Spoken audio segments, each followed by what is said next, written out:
जय श्री कृष्णा दोस्तों। हम लोग पावन वैशाख मास का महात्म्य पढ़ रहे थे। उसी को आगे बढ़ाते हुए आज 12वें अध्याय में प्रवेश करते हैं। बोलिए विष्णु भगवान की जय, बोलिए भक्त और भगवान की जय। आप लोग चैनल को सब्सक्राइब कर लीजिए जिससे कि कोई भी वीडियो आपकी ना छूटे। 12वां अध्याय पुरुयशा का विस्मय। श्रुदेव ने मिथिला नरेश जनक से कहा, राजन, वैशाख मास के धर्मों का अनुष्ठान करने से संकट में फंसे और पूरी तरह बर्बाद हुए राजा पुरुयशा का उद्धार हो गया था। राजा विदेह ने पूछा, कैसे? कृपया मुझे सुनाकर कृतार्थ करें। श्रुदेव ने कहा, पुराने समय में पांचाल देश में पुरुयशा नाम के एक राजा थे। उनका एक पुत्र था। उस पुत्र का नाम पुरुयशा था। पिता की मृत्यु के बाद पुरुयशा राज्य के अधिकारी बने। पुरुयशा धार्मिक स्वभाव के व्यक्ति थे। वे बड़े शूरवीर थे और धनुर्विद्या में अत्यंत प्रवीण थे।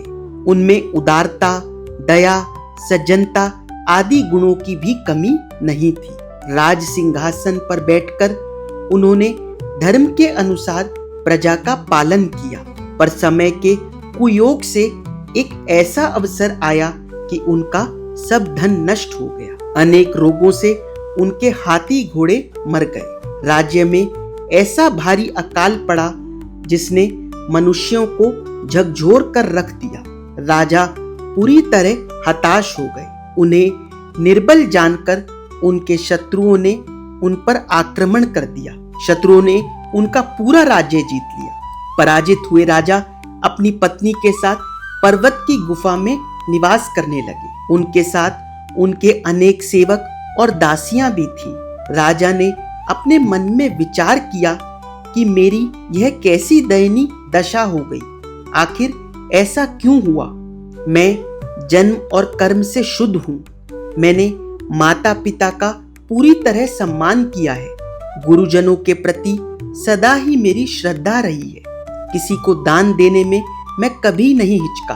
ब्राह्मणों का सदा सेवक रहा हूं। धर्म मार्ग पर सदा चला हूं। सब प्राणियों के प्रति मैंने दया भाव रखा है। सदा देवताओं की पूजा अर्चना की है।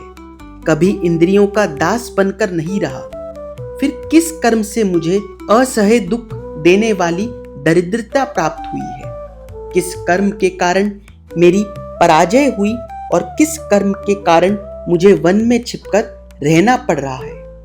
इस प्रकार चिंता से व्याकुल होकर राजा ने अपने गुरु मुनि श्रेष्ठ याज और उपयाज का स्मरण किया। राजा के बुलाने पर दोनों बुद्धिमान मुनि वहां आए।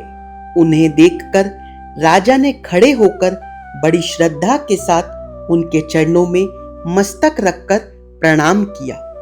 फिर वन में पैदा होने वाली पवित्र सामग्रियों से उन दोनों की पूजा की। इसके बाद हाथ जोड़कर बड़े विनम्र शब्दों में राजा ने कहा, गुरुवर, मैं आपके चरणों में भक्ति रखने वाला हूं।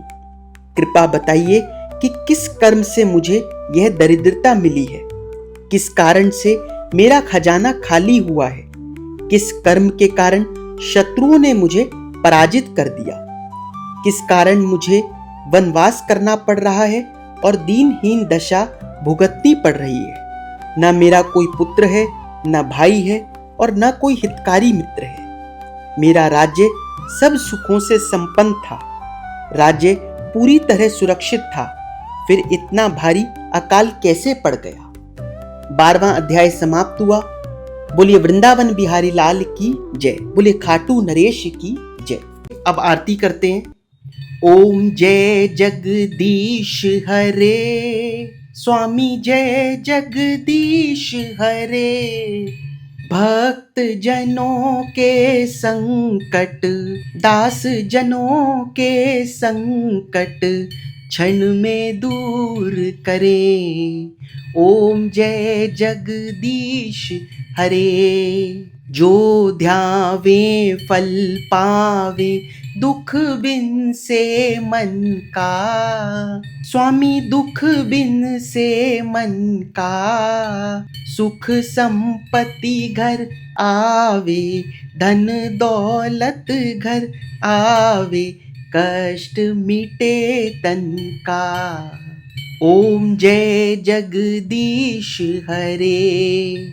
मात पिता तुम मेरे, शरण गहूँ किसकी, स्वामी शरण गहूँ किसकी, तुम बिन और ना दूजा, तुम बिन और ना दूजा, आस करूं जिसकी।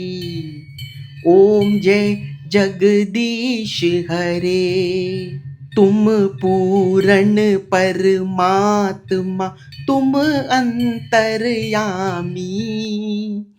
स्वामी तुम अंतर्यामी, पार ब्रह्म परमेश्वर, पार ब्रह्म परमेश्वर, तुम सबके स्वामी। ओम जय जगदीश हरे।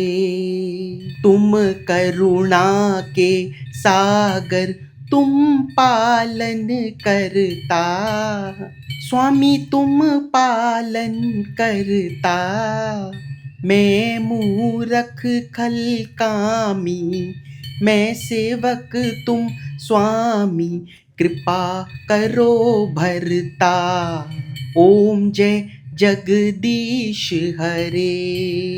तुम हो एक अगोचर, सबके प्राणपति, स्वामी सबके प्राणपति, किस विध मिलूं दया में, किस विध मिलूं दया में, तुमको मैं कुमती। ओम जय जगदीश हरे।